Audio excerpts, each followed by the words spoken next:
जब कुत्ते पे सस्सा आया तब अहमद शाह ने शहर बसाया। अमदावाद शहरनी स्थापनाथी लई आज दिन सुधीनी तेनी विकास गाथा अनोखी छे। ऐतिहासिक वारसो धरावता आ शहरनो इतिहास अनोखो छे। एक दंत कथा छे કે 1411 અહમદ શાહ અમદાવાદમાં આવ્યા ત્યારે તેમણે કૂતરા સામે સસલાને લડતું જોયું।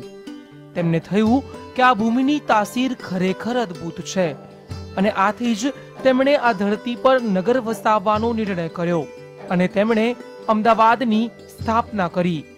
ક્રમશઃ તેનો વિકાસ થતો ગયો। શહેરમાં આવેલા બાબા માણેક બુરજ આ વિકાસની ગાથાના સાક્ષી છે। બાદશાહે શહેરમાં કોટ બનાવવાનું શરૂ કર્યું। આ દરમિયાન માણેકનાથ બાબા દિવસભર ગોદડીમાં દોરા ભરતા અને રાત્રે તે દોરા કાઢી નાખતા અને જેવા દોરા નીકળે તરત જ શહેરના કોટનું જેટલું કામ થયું હોય તે બધું જ નીકળી જતું। આમ આવું કેટલાક દિવસ સુધી ચાલ્યું। બાદશાહે તપાસ કરતા માણેક બાબા આમ કરતા હોવાનું સામે આવ્યું। તેમણે માણેક બાબાને મુલાકાતે બોલાવ્યા અને કહ્યું કે બાબા તમે બીજા કયા ચમત્કાર કરી શકો છો?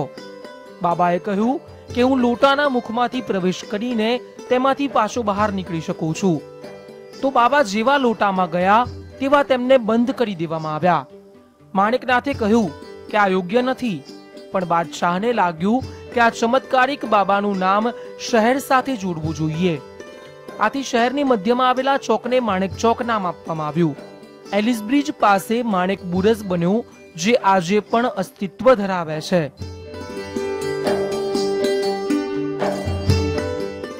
અમદાવાદની સ્થાપના થઈ ત્યારથી જ શહેર સતત સમૃદ્ધ બનતું જાય છે। તો શહેરની સમૃદ્ધિ પાછળ પણ એક કથા સંકળાયેલી છે। એક દિવસ મોડી રાતનો સમય અને જાજરમાન સ્ત્રી 16 શણગાર સજીને નગરની બહાર જતા હતા। ત્યારે ચોકીદારે કહ્યું કે તમે કોણ છો અને ક્યાં જાઓ છો? મહિલાએ ઉત્તર આપ્યો કે હું નગર લક્ષ્મી છું અને શહેર છોડીને જાઉં છું। ત્યારે ચોકીદારે જણાવ્યું કે હું જ્યાં સુધી બાદશાહની પરવાનગી લઈને ન આવું ત્યાં સુધી તમારે અહીંથી જવું નહીં। ચોકીદાર રાજા પાસે ગયો અને વાત સાંભળી રાજા સમજી ગયો કે જો નગર લક્ષ્મી જતી રહેશે તો શહેરની સમૃદ્ધિ પણ જતી રહેશે। તેણે ચોકીદારનું માથું કાપી નાખ્યું। ચોકીદાર પરત ન ફરતા લક્ષ્મીજી અહીંયા જ રોકાઈ ગયા। એ નગર લક્ષ્મી પાસે તરત દોડ્યો ત્યારે નગર લક્ષ્મી ત્યાંથી જઈને ભોયરામાં ભંડારાઈ ગયા। આવી એક દંતકથા મહાલક્ષ્મીનો ખ્યાલ નામથી લખાયેલી એક હસ્તપ્રતમાં સંગ્રહાયેલી છે।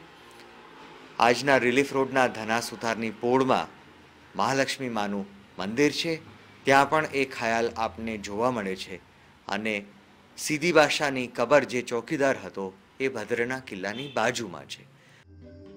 બાદશાહે આ સીધી સિપાહીની કબર ભદ્રના કિલ્લા પાસે બનાવી જે આજે પણ સિપાહીની યાદ તાજી કરે છે।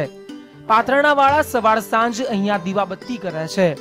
અહીંયા વેપાર કરતા પાથરણાવાળાઓનું માનવું છે કે આ સિપાહીની દરગાહને કારણે જ તેઓને રોજી રોટી મળી રહે છે।